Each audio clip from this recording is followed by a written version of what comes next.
Tama.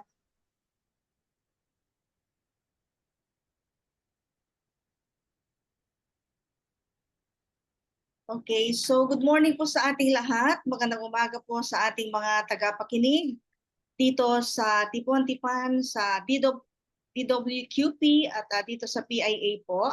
Ngayon po ay tampok ang programa ng DENR at pag-uusapan po natin ano ba itong isasagawang protected area assessment at ano ang mga activity na isasagawa dito, ano-anong mga lugar ang pupuntahan ng DENR para po dito, at ano yung mga activities na isasagawa. Ang mga ito po ay aalamin natin mula sa ating mga bisita mula sa DENR at po sa CFFQI sa pamamagitan po ni na Forester Ray Gutierrez, Forester Arnel Martin, Forester Jessica Lumdang at syempre si Forester Mona Alcantara po. So ito po ang inyong programa, Tipon-Tipan sa PIA at start na po tayo. Pabatiin na natin ang ating mga bisita. Sino pong mauuna? Yes, ma'am, ako na po. Yes, Ah, sir. yes, magandang umaga po sa lahat. Naimbag nga bigat tayo amin, kailyan, kabarangayan. Amin nga kakabsat nga madanon dahito nga estasyon. Ulitek, naimbag agsapa tayo amin kakabsat. Siya po ni Ray Gutierrez. Iti Protected Area Superintendent, iti Quirino Protected Landscape. Magandang umaga po. Thank you, Forester Ray. At susunod po si OIC TSD Chief Arnel Martin. Good morning, sir. Good morning po ma'am at magandang umaga po ma'am at sa lahat po ng tagapakinig po natin dito sa probinsya ng Quirino, sa Nueva Vizcaya at sa mga karatig na probinsya po. So andito po kami ngayon, ang DNR Quirino para po ipamahagi ang programa natin tungkol po sa protected landscape ng Quirino po. Yung Quirino Protected Landscape. Maraming salamat po. Okay, so thank you, Sir Arnel. And ang susunod po ay si Forester Mona. Hello, magandang umaga po, makakalikasang umaga po sa lahat.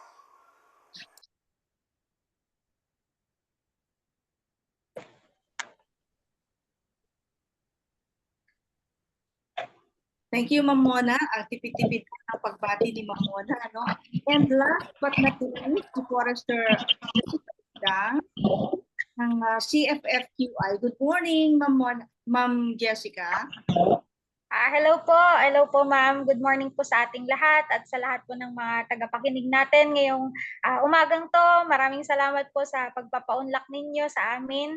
So, ako po si Forester Jessica Lumdang ng CFFQI. So, magandang umaga po sa ating lahat. Okay. Gaya po ng nasabi natin kanina, ang ating pag-uusapan po ay ang programa na isasagawa po ng DNR in partnership with CFFQI.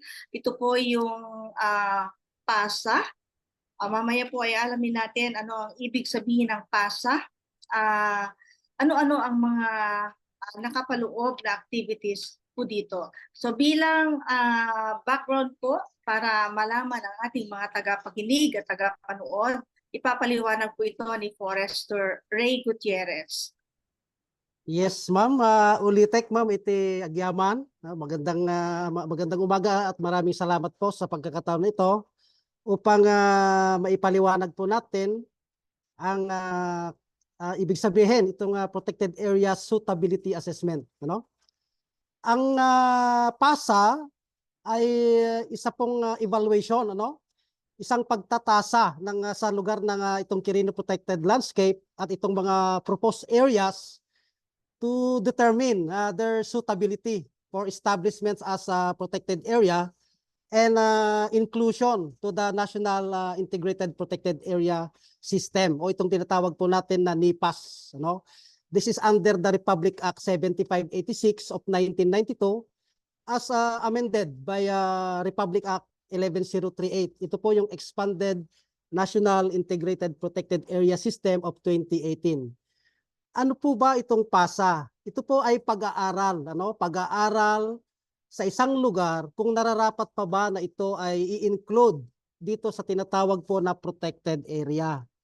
So marami pong mga aktibidades din na gagawin po natin diyan sa ground. Unang-una to magkakaroon po ng interview sa mga kasama natin, mga stakeholders. Magkaroon po ng key informant interviews sa mga barangay officials, sa mga occupants, and magkakandak po tayo ng tinatawag na BMS, itong Biodiversity Monitoring System, na kung saan po ay didetermina po natin ang iba't ibang mga samut-saring buhay na nakapaloob po sa mga protected areas po. So, kailangan po dito mga coordination. Actually, we already conducted consultation with various stakeholders tungkol po dito sa gaganapin na protected area within the Quirino province and even to the areas na subject for PASA sa parte po ng Nueva Vizcaya, particularly po dito sa area between the CPL, itong Kaseknan Protected Landscape at itong Quirino Protected Landscape. Kasi may mga area gap po between that protected area na nai-recommend po ng PAMBI for inclusion sa QPL po. So yun po ang aming activities. So pwede mabalin maipakaamo ma'am, maidawat kong maipakaamo kadagiti ni Maseknan, no? So kahit ko apo nga maipakaamo kadagiti amin nga Maseknan, iti probinsya iti Quirino ken Nueva Vizcaya, kang runaan kadagiti stakeholders ti Quirino Protected Landscape nga adda maaramid nga panagadal. Kadagiti populasyon ti atap nga ayop ken mulmula, winoflora ken fauna. So dati kung kunatay apo nga biodiversity, mga samut-saring buhay, Babaen iti panagaramid, wenno panagkandak iti protected area suitability assessment wenno PASA. Iti PASA ket maaramid manipud bulan iti Mayo ingga Hunyo kadagiti sumaganad a lugar. Iti paset ti Dupax del Norte, Nueva Vizcaya, dati apo di ko punaktatay nga nagbaitan iti Quirino Protected Landscape ken Kaseknan Protected Landscape. Dagiti barangay ket dagiti sumagana, dagiti barangay Yabbi, Binwangan, ken New Gumyad. Ken daduma nga areas iti nagtipunan nga covered apo iti kadti, Tibugalot kadti. Then lugar asigod nga masakupan iti minunasan, yung kunatay nga relinquish sa mining tenements, nagbaitan mo dati iti Kasibo, Cabarrugues ken nagtipunan, iti probinsya ti Quirino ken Kasibo iti Nueva Vizcaya. Dagiti barangay ket dagiti sumaganad, barangay Tukod, Didipio, Alimit, Belet, barangay Bioy, Kamamasi, Katarawan, Kakitugen, Dine, Sigem, Pao, barangay Binwangan, Muta, Paket, Kentadje. So ado nga barangay apo ti masakupan na dito yung parcels, Then mainayon dagiti sumaganad a barangay Jose Anchieta, iti Madela Quirino, kaya lang portions la dito yun apo, ta dating protected area dati Jose Anchietan. Then barangay Nagabgaban, munisipyo ti Aglipay, barangay Dingasan, munisipyo ti Cabarrugues, ken barangay San Dionisio to ti nagtipunan. Yung portion lang mo dito yun apo. Then portion mo lang iti Matadde, part of nagtipunan Quirino. Ti banag na daytoy apo nga programa, wenno dati PASA na ket mausar. Nanyaman apo da result iti findings tayo ket mausar para iti panaka modify, panaka-modify panang balbaliw ti agdama a Quirino Protected Landscape wenno dati QPL. So dati resulta na apo, this will lead for the proposed legislation of the Quirino Protected Landscape. So dayta lang apo ti pakaamo ket agyamang kami kada kay amin. Okay, so maganda po ito para malaman ng ating mga kababayan. Naibagay tayo sir nga mabalin nga inclusion, dagito nga lugar mabalin nga maisali or mabalin nga maikat anya iti agdama nga Quirino Protected Area Landscape, QPL. Mano ti agdama sir, mano nga hektarya ti agdama nga QPL dito'y probinsya ti Quirino? Yes, ma'am. Base po sa Presidential Proclamation 779, this the legal basis of the proclamation, ano? Presidential Proclamation 779 noong 2005. At daa po iti area na that nga 175,943.61 hectares, ma'am. And then that we propose sa inclusion ket more or less mga 35,000 hectares, ma'am, for inclusion. As proposed by the PAMBI nga sa ipasa tayo, ma'am. Okay, so for legislation, iti panggap na daytoy nga activity. Ket no mabalin nga maisali, maamendaan ba iti NIPAS or NIPAS Act tayo, sir? Yes, ma'am, mabalin nga maamendaran to ngamin na this will lead to the modification of the Quirino Protected Landscape. Kasi ang PASA, hindi lang po inclusion, mayroon din exclusion. Kasi marami na rin po kasing pagbabago itong Quirino Protected Landscape since po na na-proclaim. So titignan po natin through PASA kung suitable pa ba itong portion na ito na kasama pa sa PA o hindi na. Or itong parte ba na ito ay pwede pa ba for inclusion? Ganun po yung pinakabuod po ng PASA activities po. Okay. Ana ibagay tatay nga adan iti naaramid nga coordination kadag iti barangays na paka-implementaran daytoy PASA. Adda ka din nairu kita nga interview, sir, kadag iti tattao, kadag iti masaknan nga lugar. Bali nakipag-coordinate kami po iti LGU, iti Cebu, ini po Mayor Tayaban, ken iti Mayor iti Dupax ni Mayor nga Timothy Kaiton, and even to other LGU officials, and even to the overall chieftain, no, yung chieftain po ng mga Bugalots po. Nakipag-coordinate. Then by next week po, bali plano po ng team na magkakaroon na po ng field immersion to meet the different barangays, no? Para po may paliwanag po ng maayos sa kanila po sa mga target barangays. Okay. So pag ganitong may mga surveys, may mga pag-aaral na isasagawa ng mga government agencies, mayroon din po hindi naman siguro mangyayari may mga sumasabay na mga din para dagiti nga mang limlimo, sir, kakasjay. Ket anya kaditi pagkakakilanlan ng ating mga tauhan o yung mga magsasagawa para po yun doon sa mga tao na ini-interview ay hindi naman mag-aalinlangan na magbibigay ng kasagutan or i-entertain sila sa kanilang mga bakuran or loob ng tahanan. Yes po. Actually po itong activities po namin is covered by special order from our DNR Regional Executive Director, Gwendolyn Bambalan. And then kumukuha rin po kami ng letter from the mayors na makipag-coordinate na sa mga barangay. Okay. So well coordinated po itong activity. Yes po. At may mga nauna na rin pong mga sulat sa mga partner stakeholders po. So bukod po sa interviews, magtutungo po ba kayo doon sa mga lugar na nabanggit? Kahit kung sa sukisukan nyo kadi amin dagito yung lugar? Bali amin nga barangay, ma'am, nga proposed site papanan mi, ma'am, then dagiti areas dagiti kabakiran da mangkita kam da jay kasla pagsamplingan mi, no, tano makita jung ko natay nga biodiversity on the area. So we will get sample to represent the whole. May system po na gagamitin kami para po ma-determine po natin yung suitability ng area.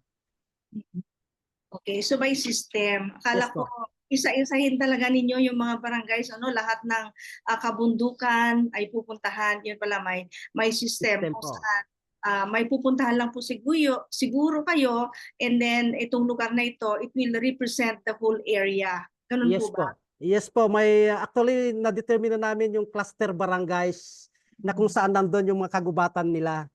And then doon namin po isasagawa yung BMS, yung Biodiversity Monitoring System, na kung saan may mga nagsukisok, research Kas nakitain mi apo na niya tilinaon na di jay no adupay kadi iti biodiversity na both flora and fauna ket nasken kadi nga dayjay nga lugar ket ma-include for protected area ma'am. Tapno kasta ket maimanihar nga nasaya at maprotektaran. Tapno kasta ket agtaginayed wenno agtaginayon iti kaadda dati mga samot-saring buhay and even of course our natural resources of the area. Okay. So, sapay ko mas na adupay dagiti nabatbating wildlife tayo iti handa pay nga nabugaw anya. Akit kas pagrigan sir taawanan ti nabatbati ijay. Mairekomenda ka di sir nga ma-exclude tapno agkaroon iti other activities ijay. Bali no, the area ket suitable for restoration kasi hindi lang yun ang tinitignan ng PASA, tinitignan din po natin kung ano po yung suitable na projects na pwede pong i-introduce doon. So the PASA activities actually, this will complement all other plans with the local communities and even of course the LGUs, itong kanilang mga CLUP, itong ancestral domain na Sustainable Development and Management Plan o itong ADS-DPP ng mga Bugalot tribe ay i-harmonize po natin para tignan po kung ano pang nararapat na mga programa po na pwede pong i-recommenda sa kanilang mga respective areas. So for restoration na rin po ano. Yes po. Ada dagiti makunkunata iso iti protected zone tayo, ada ti strict protection zone, adami tayo multiple use zone. Anya kaditi classification na dagiti nga lugar sa dati papanan tayo, papanan nyo kung nakapa.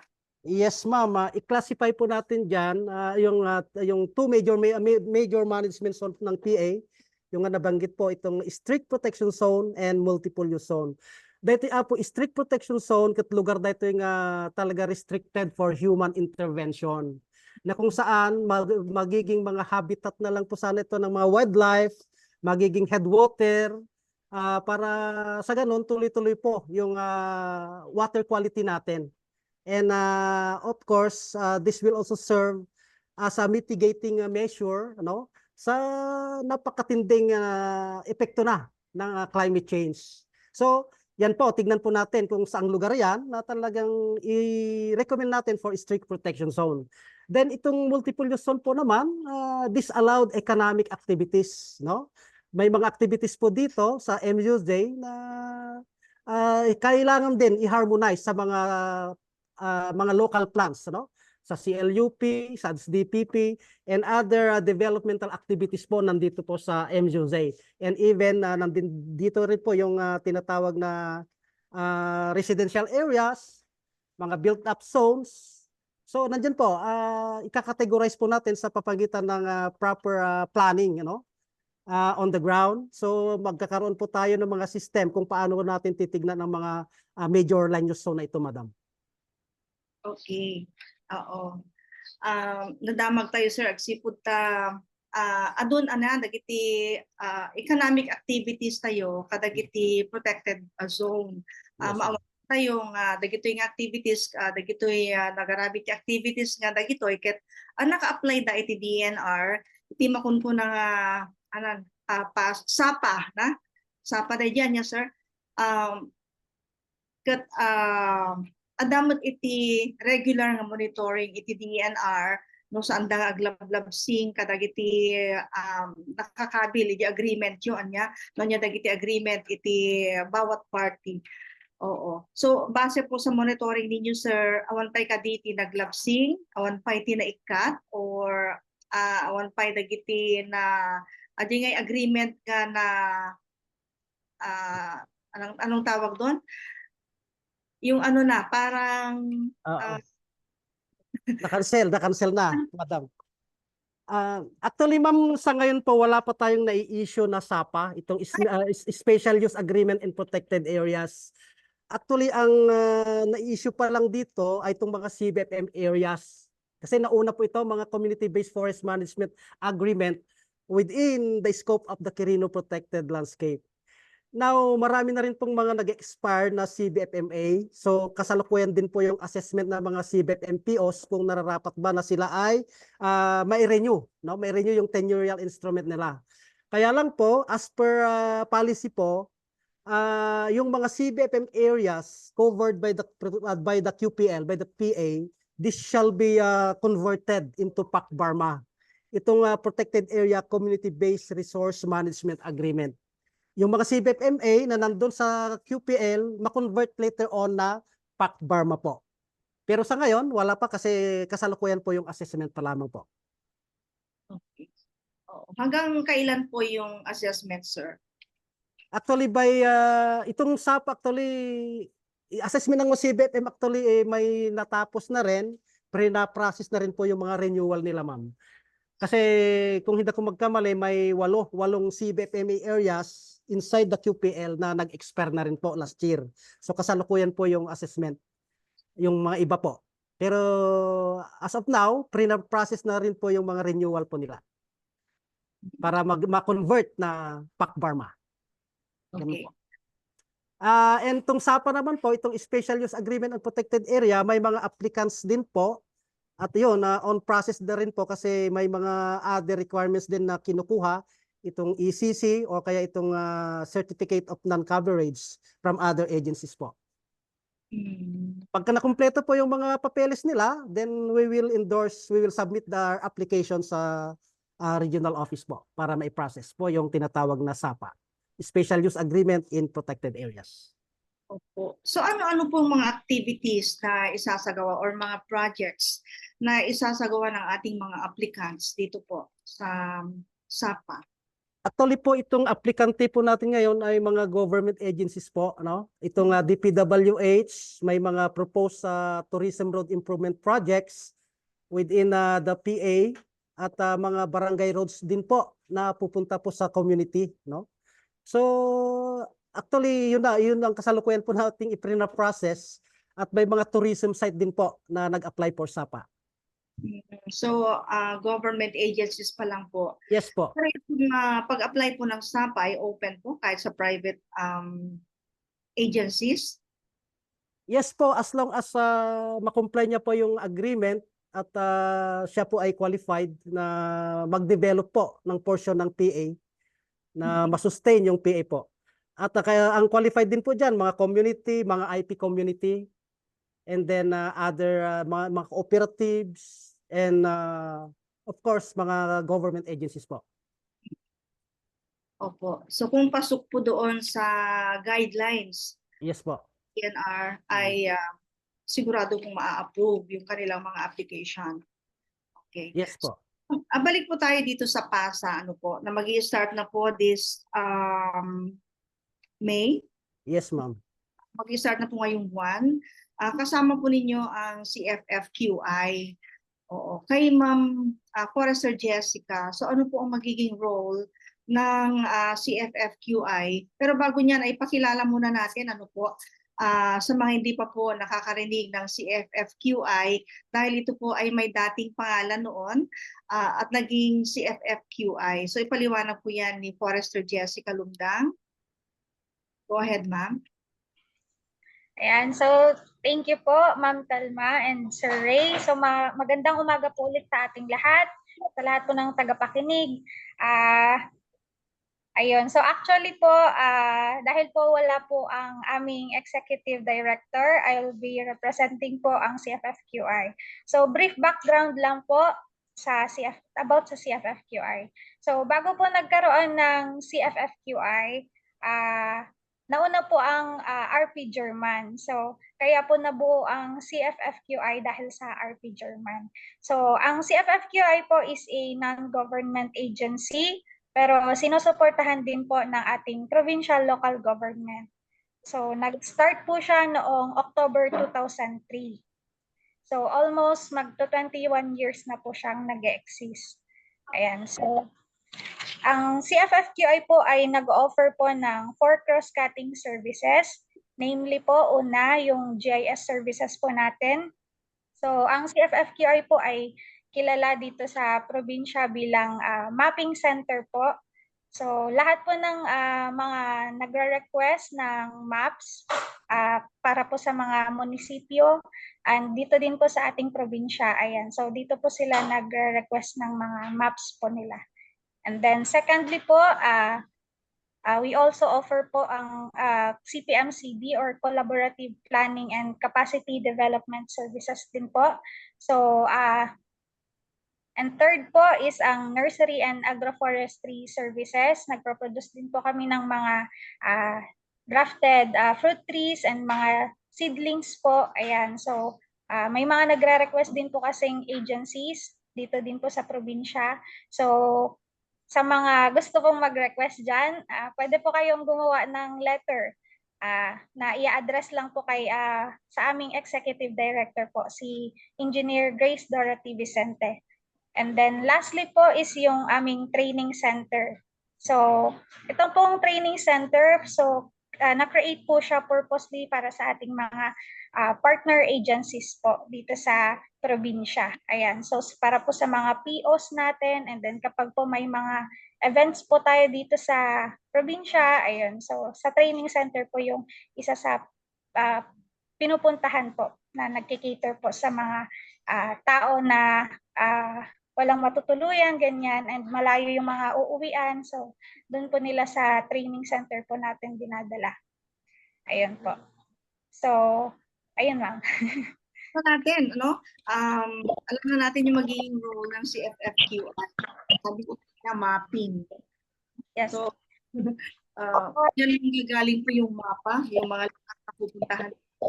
Sa technical aspect po, ano po ang magiging role ng CFFQI? So, bago ko po makalimutan, ang role po ng CFFQI sa ating project is overall secretariat po. So, po ang CFFQI ay PAMBI member po. So, nag-request po ang body to create a project proposal which is yung PASA project po. So, ngayon po ma'am, ang CFFQI po ang overall secretariat po. And then, magmo-monitor din po sa ating PASA project. Yan po yung role po ng CFFQI. Okay. So, sa CFFQI, ano-ano pa pong mga agencies or organizations na makakasama po ninyo dito sa PASA? Yes, ma'am. Actually, ang PASA, this will strengthen institutional mechanism and collaboration between and among all stakeholders in the administration and management of the PA. So nagkakaroon po ng collaborative partnership management arrangement with other stakeholders. Kang ronan apo dagiti local government units, ang mga CADT holders, mga BLGUs, and other support agencies po na pwedeng makatulong po for the development and management of the protected area. Okay. Kay OIC Chief Arnel Martin. Opo, alam po natin na maraming mga isinasagawa ng DENR sa technical division, particularly dito sa pag-protect ng ating environment. So base po sa inyong monitoring, sir, dito sa ating environment, including dito sa ating mga forests, lumalaki ba ang ating forest zone or yung tinatawag nating may term po doon kung lumalaki ba or nababawasan itong ating mga punong kahoy dito sa ating mga kagubatan? Magandang umaga po muli, Ma'am Telma. Meron po tayong mga data dito sa forest cover chains na meron tayong data dito sa GIS natin at napag-alaman naman natin dito sa ating probinsya na lumalawak naman yung forest cover natin dahil din dito sa mga programa natin sa National Greening Program na katulong din natin dito yung mga people's organization para sa pagtatanim ng mga punong kahoy dito sa forest land areas. Although may mga observations tayo na mangilan-ngilan na nagkakandak ng paglilinis o paninira doon sa kagubatan, pero na nakokontrol din natin ito dahil din sa pagtutulungan ng bawat ahensya, lalong-lalo na ang ating local government unit dito sa probinsya ng Quirino na siyang na katuwang natin para sa pagkakandak ng mga IEC doon sa mga kagubatan natin na community po. Opo, ngayong summer, no, kabi-kabila ang sunog. At na-monitor din po natin na may nangyaring sunog dito sa part po ng Dipun,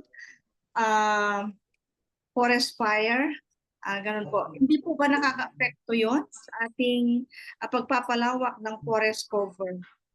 Yung mga forest fire, grass fire na nangyayari po. Ay, opo, nakaka-apekto po ito at nakakalungkot po na may mga projects din tayo na disgrasyang nasusunog din, kaya panawagan po namin na sana po sa lalong-lalo sa mga barangay officials po natin na pagtulungan po sana natin na i-disseminate dun sa mga barangays na iwasan po natin hangga't maaari yung panununog, at nasasayang din kasi yung mga itinanam natin kung nasusunog lang din, at sana po maiwasan natin yung mga ganitong mga pangyayari po. Opo. Nabanggit ni Engineer Ancheta noon, yung last time, na kailangan daw magkaroon ng fire lane. Fire lane ba yung sinabi niya? Fire lane sa bawat sa mga projects po natin para makaiwas kung may aksidenteng nakapagtapon ng upusang sigarilyo o nakapag-iwan, halimbawa yung mga namamasyal doon, nakapag-iwan doon ng sunog, ay dapat daw may fire lane. Doon po ba sa project po natin, project po ninyo, I should say, na affected o aksidenteng nasunog, meron po bang fire lane po yun, sir? Yes, ma'am, opo. Dito sa mga projects natin sa National Greening Program, nire-require natin yung mga beneficiaries natin na mag-establish ng fire breaks para po kung sakali mapipigilan natin kung sakaling magkaroon ng sunog. Kasali po doon sa mga activities na nakasaad po doon sa gagawin ng mga bawat NGP beneficiaries po yung paglalagay ng fire breaks. Fire crates? Fire break, ma'am, fire breaks. Fire line, ganun din yung fire line niya. May mga technical terms talaga ng DENR na hindi pa natin kabisado, forest cover, mga ganon. Okay, nakapasok din po sa ating Zoom si Sir Rick Antonino. Good morning, Sir Rick. Siguro mamaya may babahagi po sa atin si Sir Rick Antonino. So balikan po natin itong PASA dahil ito yung main topic po natin ngayon. Okay. Good morning, Sir Rick.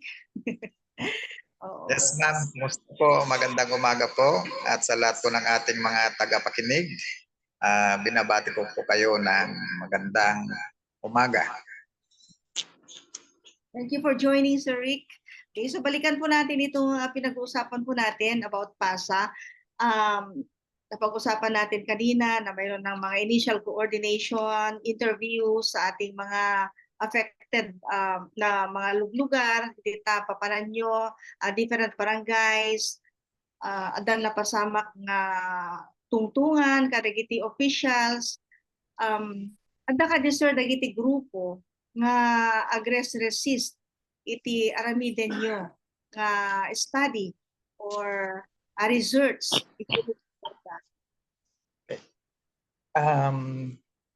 Base kadagiti na pagnaanan da ito nga programa. Actually, nangrugi tayo iti project consultation. Idi March, nangrugi tayo iti March. So the one nga project orientation tinaramid tayo, at nakaramid tayo ngayon iti coordination kadag iti munisipyo ti Kasibo, iti mayor, munisipyo ti Dupax, munisipyo dito'y Paset iti Quirino, diyan Nagtipunan, Madela, Aglipay, Cabarugis.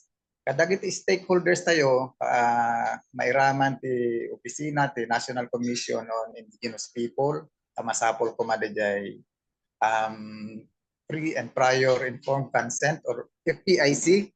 Pero sigon kadag iti napintas panaki dialogo tayo kadag ito'y actually nalpas mi pa yan ti consultation iti Ancestral Domain Management Office.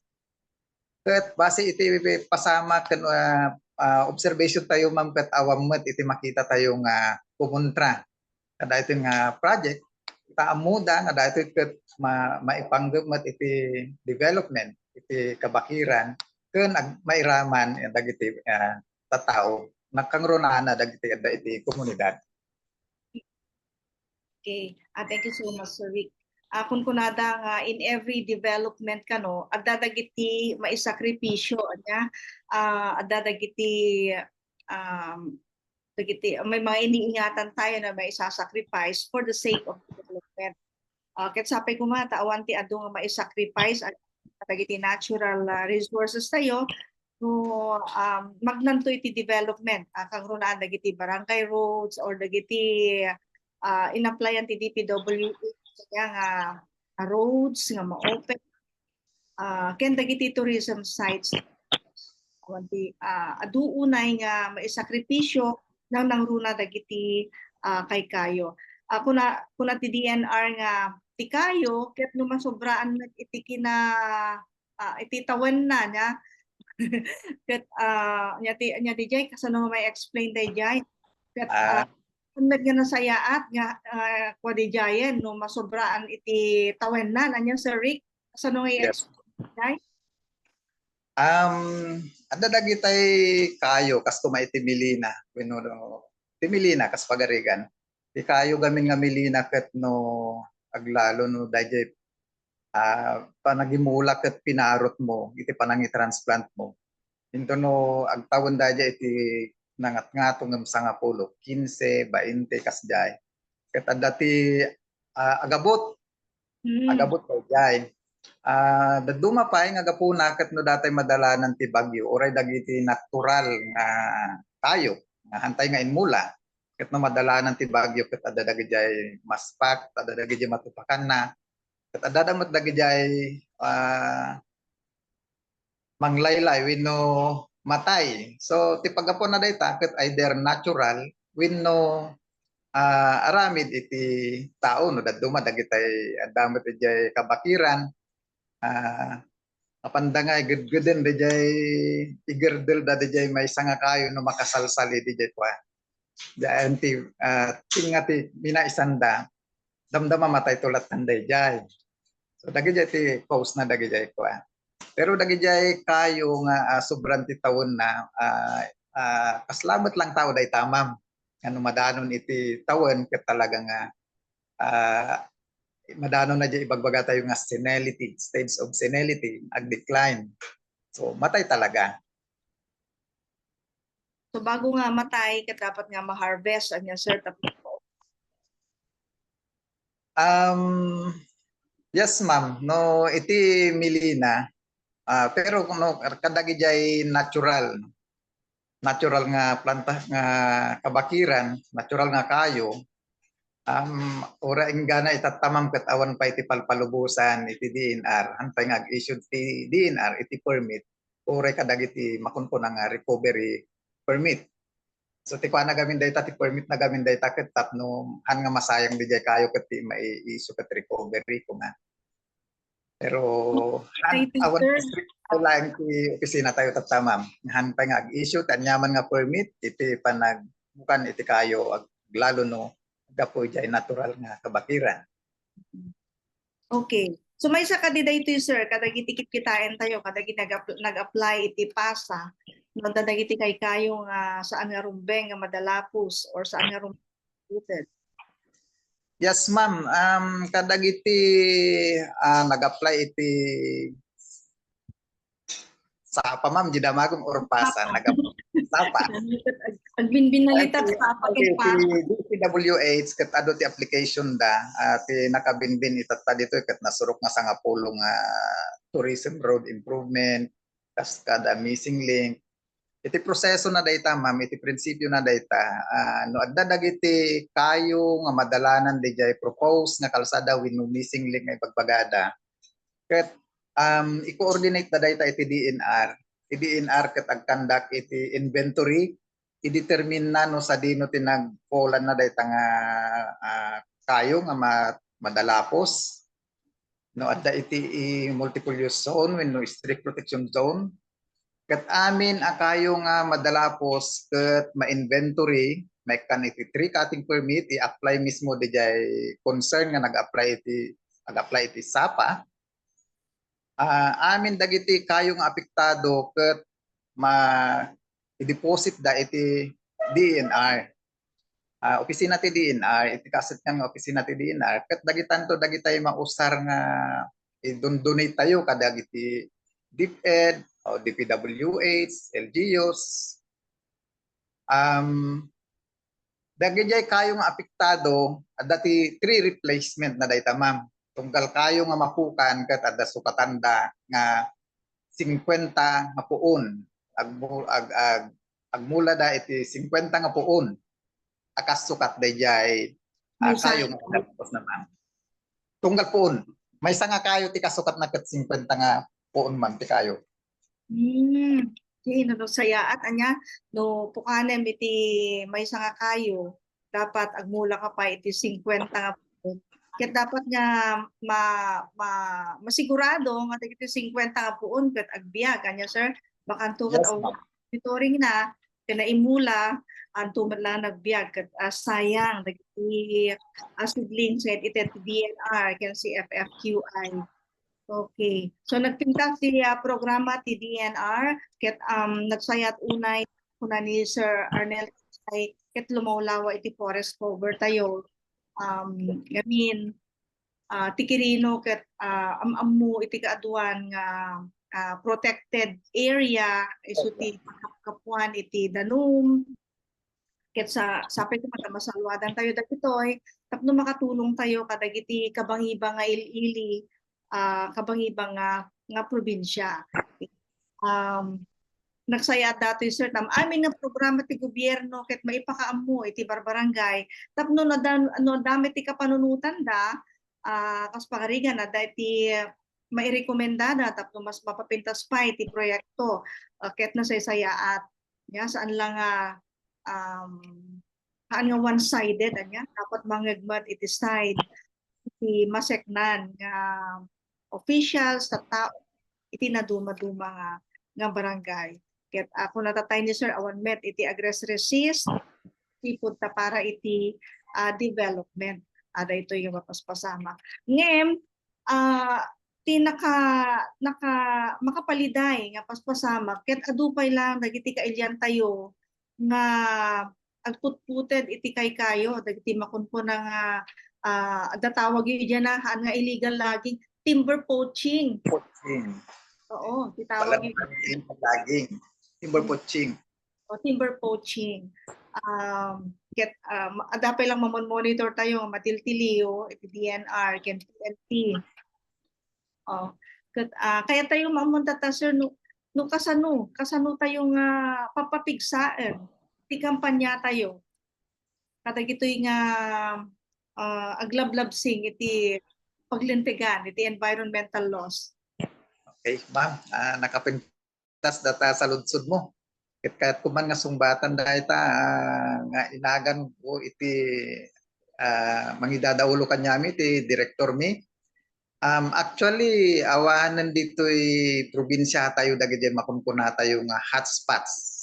Di una na nga panahon iti 10 years ago siguro awanin dagito makunkuna nga hotspot di barangay Tukod, Dingasan awanin dagijay na eliminate tayo dagijay iti listahan tayo iti simangpet iti director ming agdama ket naki pagmowa memorandum of agreement kadagiti kadagiti grupo dagiti uniformed personnel like military and PNP for the strict enforcement of laws. Actually, PNP, military, isuda dagiti kadwa tayo nga agresibo nga agmanmanman kadagiti agpanggap nga agpukan wenno agi ship iti kontrabando kayo. Malaksid dayta damet dagiti deputized nga wildlife enforcement officer may kandamet isuda iti training, may kanda iti paralegal training, tapos ma-accredit da iti regional office kan may issue anda iti deputation of wildlife enforcement officers. Kadagiti ita nga panahon ma'am, daytoy kada ti director mi kaslang awan pa iti makita mi nga awanin ti kakasjayen nga kasla di dati, kasla di sigod. Dagiti senrot tayo, no, dati material nga kakastak, iti file nga talaga iti kaso. At katulong tayo pa iti PNP nga ag-witness, aglalo no isuda pa iti nakatiliw dita. So, papapigsaan tayo ti enforcement, dagiti partners tayo nga people's organization, dagiti civic and people's organization, isuda dagiti kadwa tayo nga mangin-implement iti law enforcement. Nagsayaat anya sir, papapigsayan iti enforcement, papigsayan pa paadu dagiti kay kayo, babayan iti madu mga tree planting activities. Probinsya ti Quirino. Forester Ray, kayo ba in charge sa NGP? Nakamute po si Sir Ray.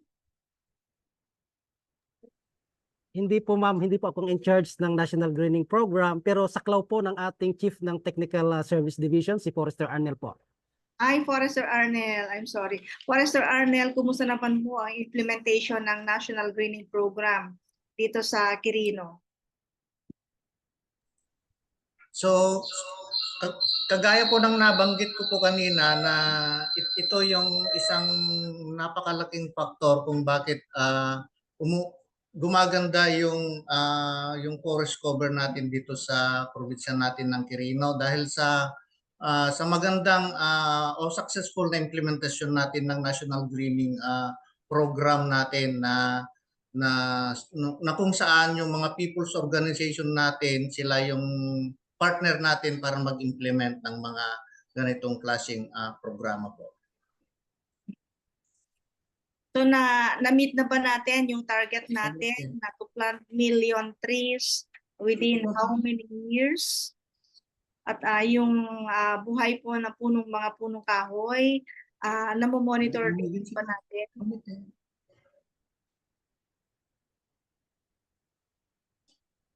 Nawala yung... Okay. Naririnig po ako. Pakiulit mo, nawala po yung Okay. audio. Sir, tinatanong ko lang po kanina kung yung implementation natin ng National Greening Program, namo-monitor natin yung mga naitanim kung okay ba,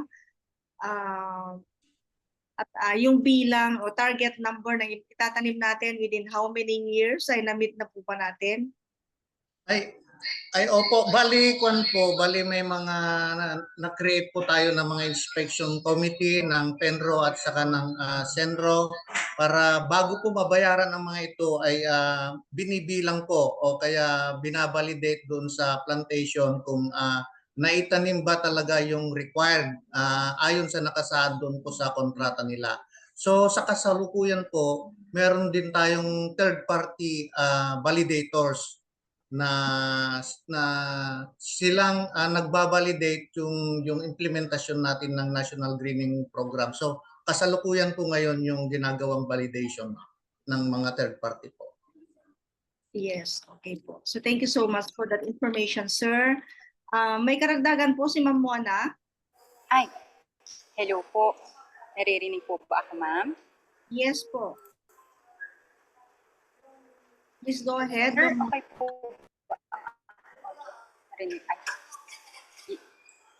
Okay. Yes po, ma'am. Mabalik po ako doon sa PASA. So, katulad po ng in-explain ng aking mga sir kanina, pagkatapos po ng assessment na gagawin natin sa mga barangay na banggit kanina, definitely po magkakaroon po tayo ng public consultation and public hearing sa mga lugar po na aming pupuntahan for the assessment, and hinihiling po namin ang kooperasyon, partisipasyon ng mga mamamayan at ng mga leaders po ng mga barangay na ito at ang mga stakeholders po na kabuuan na stakeholders ng QPL upang sa gayon, yun po ang magiging avenue na kung ano man po ang mga saloobin nila ay maipahayag po nila doon at mailagay po sa magiging report po ng PASA. And definitely po, kung makikita po na recommended for inclusion yung mga barangay po na yon, yung mga lugar na yon, hinihiling po natin ulit ang magiging partisipasyon ng mga LGUs po natin dahil definitely po magiging parte po sila ng ating protected area management board. Yun lamang po. Ma'am Mona, magbigay ka nga ng sample kung paano kayo mag-interview doon po sa mga tao, ng mga barangays na pupuntahan. Yes po, ma'am. Definitely po, meron po tayong mga gagamitin na forms ayon po sa ating guidelines. May DENR guidelines po tayo para dyan. Tatanungin po natin ang saloobin ng tao kung ano po ba ang assumption nila sa PA, kung ano po yung mga gusto nilang mga interventions upang sa gayon, ayun po ang aming ilalagay sa report. And definitely po, kinikilala po ng DENR ang ating mga existing property and private rights po, katulad po ng mga CADT. So kung ano man po yung mga existing na plans, katulad ng ADS-DPP, ay titignan po natin kung paano po natin may harmonize ang mga ito doon po sa mga existing na mga plans po natin. Okay. Kay Forester Ray, sakop ng PASA, no? Hindi na ako magkakamali, PASA, yung dating minahan ng Oceana Gold, dyan po sa may Nagbaitan, Tikabarugis, kaya Nagtipunan. Paki-describe po kung ano na ang itsura ngayon ng iniwang minahan ng Oceana Gold. Yes po, ma'am. Base po sa ating pagre-research po, no, nakita po natin na itong mga relinquished mining tenements ay talagang forested na rin po, no? So marami na ring intact na mga kagubatan na kailangan talaga na i-protect na rin para babalik po yung dating natural resources na nandyan, lalo na itong mga biodiversity. So yun po ang titignan po natin sa pagkakandak po ng PASA, itong mga relinquished areas ng mining tenements ay titignan po natin kung suited ba na ito ay i-include na for inclusion as part of the PA, ma'am. Kasi as I've said, may mga kagubatan na rin na talagang tawag doon, talagang nakikita na nandyan na, gubat na siya. And then kailangan din na kung may mga portions din po ng relinquished areas, relinquished mining tenements na kailangan pa rin i-restore, then yun po, ipo-program po natin po yan. Okay. So, forested na po yung pinanggalingan ng minahan po. Yung mga siguro wala namang anong tawag doon, tunnel po doon sa area na yon. So siguro po malalaman po natin sa ating field activities po, ma'am. But Okay. as I've said, ang PASA hindi lang po yung exclusion or inclusion, but we still need to know whatever restoration projects that we can recommend to a certain project sites. Yes, opo. Oh. So, ngayon pa lang po itong PASA, first na PASA po ito. Actually po nung na-proclaim itong QPL noong 2004, by virtue of Presidential Proclamation 548, nagkaroon po muna ng pagkandak ng PASA, ma'am, Protected Area Suitability Assessment. And then a year after, itong Presidential Proclamation 548, this was amended by virtue of Presidential Proclamation 779. na kung saan in-exclude nga po itong mga mining tenements noon. So in-exclude yung area ng itong Oceana noon. That's why naamin po. Now, after almost 2 decades na, so may mga party po na na-relinquish na talagang nakikita na kailangan talaga na i-restore din po. Ganun po. And so magkakaroon na po ng second pagpapasa, no? Second na activity ng PASA para kung ano po yung modification later on, ano? Kasi itong PASA, this is a modification process leading to the proposed legislation of the QPL, ma'am.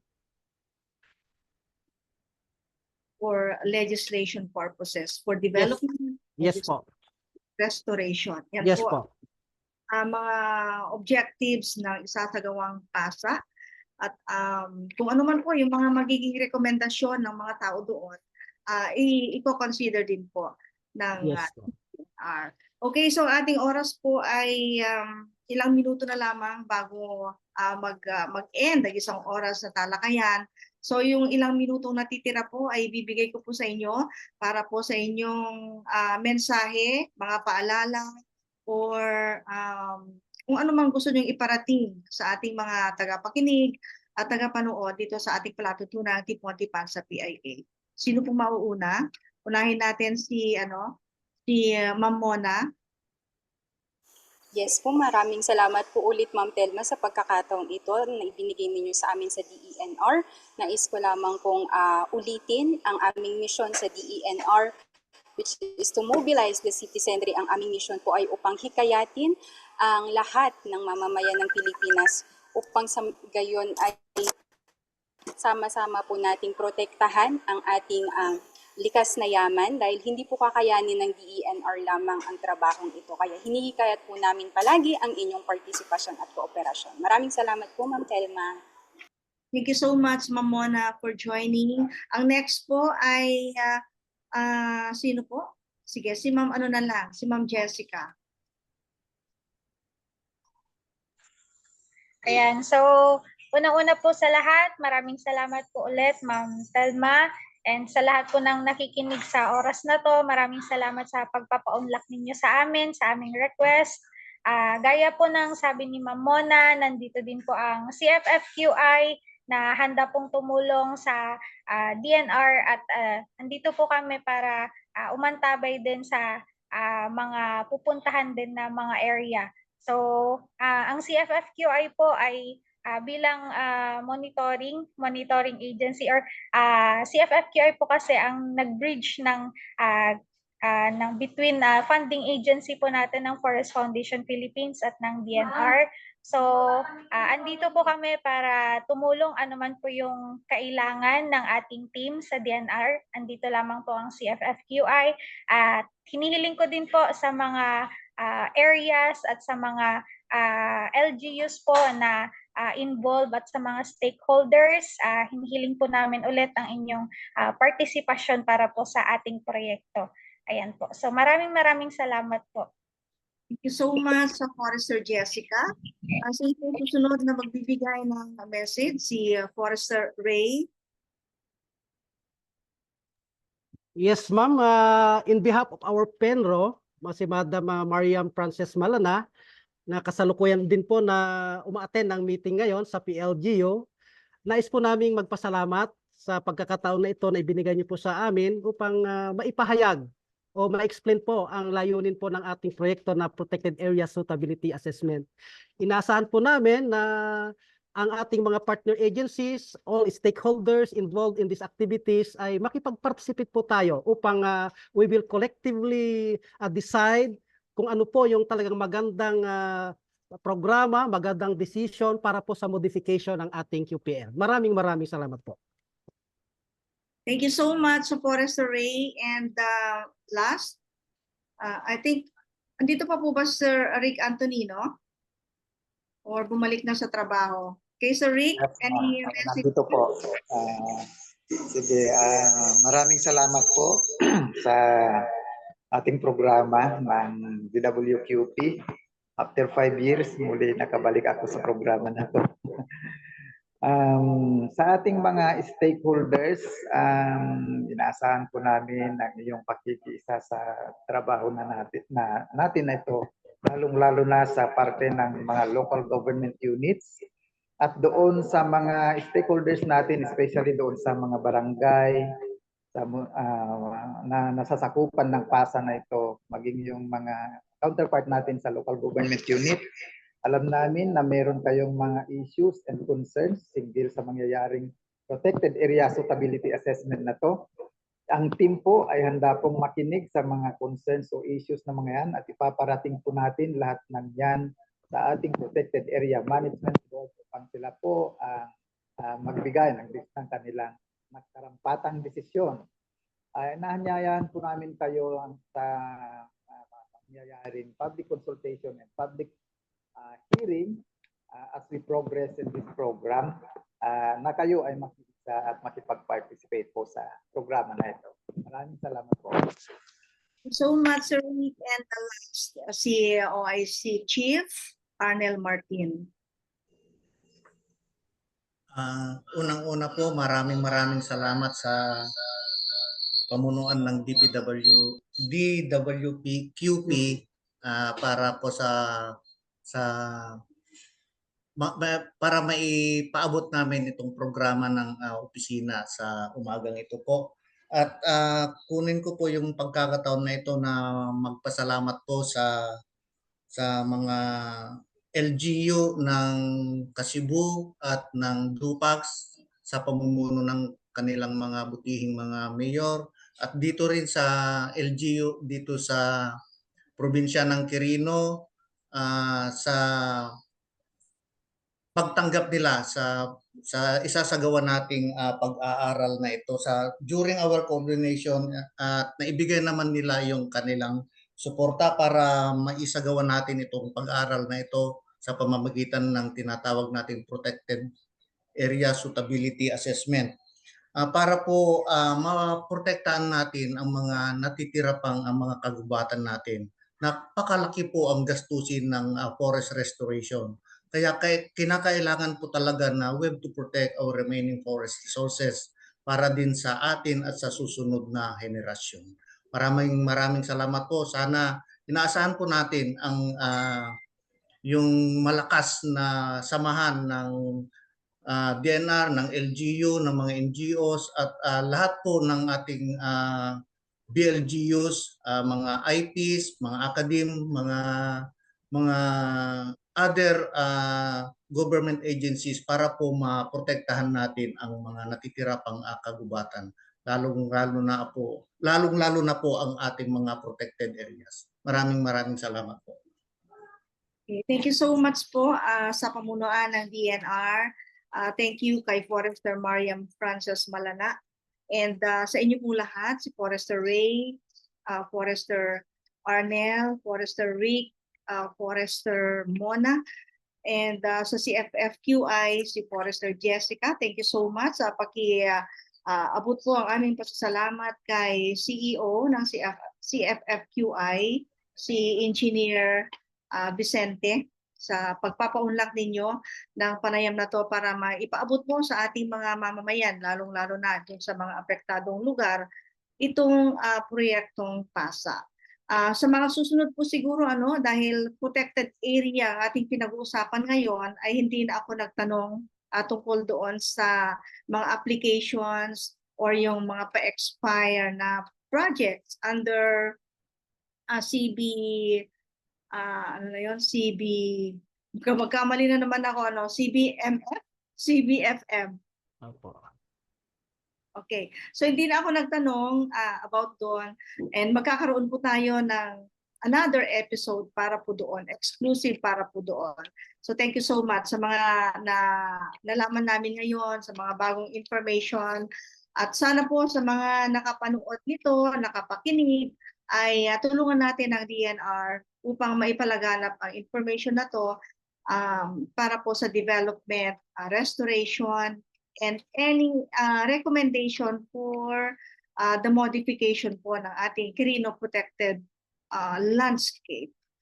Okay, so sa ngalan po ng aming Regional Director ay nagpapaalam na po tayo on behalf of Regional Director Angeli Mercado, sa ating nakasama ngayon sa technical side, si Alvin De Los Santos at Patrick Henry Buesa. Of course, sa 92.1 din, hindi naka-join sa atin ngayon si DJ Jumo dahil may ongoing po siyang program ngayon. Pero ito po ay mapapakinggan ninyo sa 92.1 DWKP FM sa mga susunod na oras. So nagpapaalam na po tayo. Si Telma po yung nakasama nagsasabing magandang umaga po sa ating lahat. At stay hydrated, lalong-lalo na napakainit na panahon. Iwasan po yung mga activities na lalong nagpapainit ng panahon at nakakaapekto sa ating mga katawan para maiwasan natin ang mga aksidenteng dulot ng mainit na panahon. So thank you so much for listening. God bless us all. Bye-bye. Bye-bye po. Bye-bye po. Ma'am, thank you po. Bye-bye, ma'am. Thank you.